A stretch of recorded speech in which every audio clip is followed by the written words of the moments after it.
Michel Mercier, icône du cinéma français, celle dont le monde s'est épris grâce à l'image charmante, douce et fière d'Angélique, a aujourd'hui 86 ans. Le temps lui a ravi sa jeunesse, sa gloire et la beauté resplendissante qui a jadis subjugué tant de spectateurs, mais il lui a aussi offert une profonde compréhension de la vie, de l'amour et de la solitude d'une artiste. Au cours des dernières années de sa vie, loin des projecteurs et des applaudissements nourris, Michel Mercier a enfin confié ce que beaucoup soupçonnaient. Sa plus grande tristesse ne venait pas du déclin de sa réputation, mais des épreuves de l'amour, du mariage et de la santé. Des blessures profondément ancrées dans l'âme de cette femme d'apparence forte, mais en réalité très fragile. Né le 1er janvier 1939 à Nice, Michel Mercier incarne la beauté classique du sud de la France, alliant l'élégance d'une artiste à la force sauvage de la Méditerranée. Son père était pharmacien, sa mère danseuse de ballet, une femme passionnée d'art qui vivait au rythme des émotions. Michel grandit dans cette atmosphère artistique et révéla très tôt son talent pour la danse et le théâtre.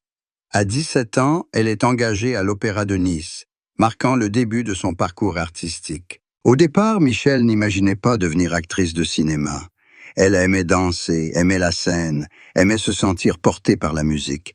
Mais le destin la mena sur grand écran, où elle trouva sa voie. Dans les années 1950 et 1960, le cinéma français était à son apogée, et Michel, avec ses yeux profonds, ses cheveux bruns brillants, son teint clair et son expression mystérieusement mélancolique, attira rapidement l'attention. Elle tourna dans de nombreux films, mais c'est son interprétation d'Angélique dans la célèbre série Angélique, marquise des anges, 1964, qui marqua un tournant décisif dans sa vie. Angélique n'était pas qu'un rôle, c'était une vocation. Ce personnage, belle, forte, fière et passionnée, est devenu l'emblème de toute une génération de spectateurs. Le film a propulsé Michel Mercier au rang de légende, faisant d'elle une figure mythique. Mais c'est aussi ce rôle qui l'a enfermée dans son propre rôle. Après Angélique, le public ne voyait plus Michel que sous les traits de cette femme charmante, et personne ne lui offrait l'opportunité de révéler d'autres facettes de son art. Ce fut la première douleur, celle d'une actrice enfermée dans le rôle qui l'a rendue célèbre. Michel a confié un jour que lorsqu'on l'appelait Angélique, elle ressentait à la fois de la fierté et de la tristesse. Car derrière cette image se cachait une femme réelle, avec une âme, des peurs, de la solitude, et non pas seulement le symbole sexy que le public imaginait. Elle a tenté de trouver d'autres rôles, mais le public, les producteurs, les réalisateurs, tous ne voulaient voir que Angélique. Peu à peu, la porte du monde de l'art s'est fermée devant elle, laissant un grand vide dans sa vie. Mais la tristesse de sa carrière n'est rien comparée aux blessures de l'amour qu'elle a subies. Michel Mercier a connu 2 échecs matrimoniaux. Son premier mari était un Italien, Andrés Mag, un réalisateur talentueux mais au caractère difficile. Leur mariage fut de courte durée, car ils étaient trop différents. Michel était une personne émotive, tandis qu'André était rationnel et froid. À leur séparation, elle fut si dévastée qu'elle pensa ne plus jamais aimer. Mais le destin la fit rencontrer son second mari, un riche homme d'affaires français. Au début, le mariage semblait parfait. Lorsque Michel décida de quitter temporairement le cinéma pour s'occuper de sa famille, mais la tempête éclata. Son mari fit faillite et la quitta, la laissant criblée de dettes. Michel dut vendre la quasi-totalité de ses biens, même ses précieux souvenirs, pour rembourser sa dette. Elle sombra dans la solitude et vécut temporairement dans un petit appartement en banlieue parisienne, loin de l'aura qu'elle avait autrefois. Des années plus tard, Michel a admis que cette période avait été la plus sombre de sa vie. L'amour était brisé, sa carrière au point mort, ses amis loin d'elle, tout s'était effondré. Mais ce qui la blessait le plus, c'était le sentiment d'être oublié. Le public l'encensait autrefois, lui écrivait des milliers de lettres chaque semaine, mais avec le temps, il a lui aussi oublié la femme qui l'avait fait rêver.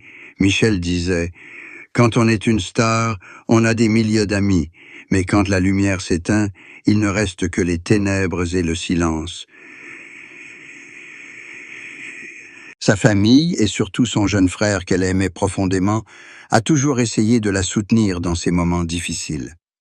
On disait de Michel qu'elle avait une âme si sensible qu'une simple parole imprudente pouvait la blesser. Elle dissimulait toujours sa douleur derrière un sourire, mais derrière son regard se cachait un océan de solitude. Après le décès de sa mère, elle eut l'impression d'avoir perdu son plus grand soutien spirituel. Pendant de nombreuses années, elle vécut presque recluse, apparaissant rarement en public et ne participant qu'occasionnellement à quelques événements célébrant le cinéma français. Ces dernières années, la santé de Michel Mercier s'est dégradée. Elle a souffert de nombreuses maladies liées à l'âge, notamment des problèmes cardiaques et articulaires. Mais ce qui inquiétait le plus ses proches, c'était son moral. Il y avait des jours où elle ne voulait pas se lever, restant assise à contempler de vieilles photos et des affiches du film Angélique que les fans lui avaient envoyées. Elle a confié un jour à une amie proche qu'elle se sentait parfois comme un personnage laissé pour compte dans le film de sa propre vie, dont la fin n'était jamais aussi heureuse qu'à l'écran. Pourtant, Michel Mercier a toujours gardé au fond d'elle la fierté de son parcours.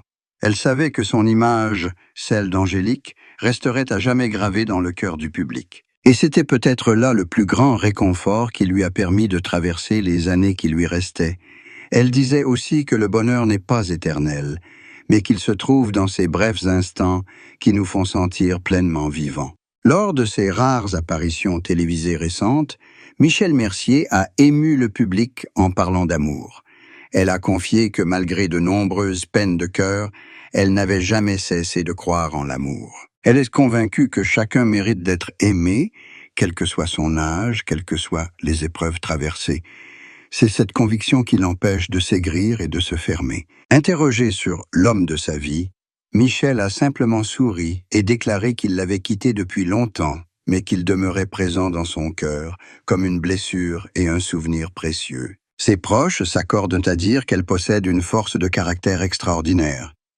Malgré les épreuves qu'elle a traversées, elle ne s'est jamais plainte du sort. Au contraire, elle a tout accepté comme faisant partie de la vie. Elle a dit un jour « J'ai beaucoup pleuré, mais j'ai aussi beaucoup ri. Sans ces souffrances, je n'aurais probablement pas compris la valeur des moments heureux. » C'est cette attitude que beaucoup ont admirée. La plus grande tristesse de Michel Mercier n'était peut-être ni la solitude ni l'échec, mais le sentiment de ne plus pouvoir vivre dans le monde auquel elle avait appartenu, celui de l'art, des studios de cinéma, du public. Elle disait « Le plus douloureux n'est pas de quitter la scène, mais de savoir qu'on ne vous y rappellera jamais. » Dans ce monde glamour où la jeunesse est précieuse et la beauté, la seule clé de la survie, Michel Mercier a vu disparaître d'innombrables collègues, tombés dans l'oubli.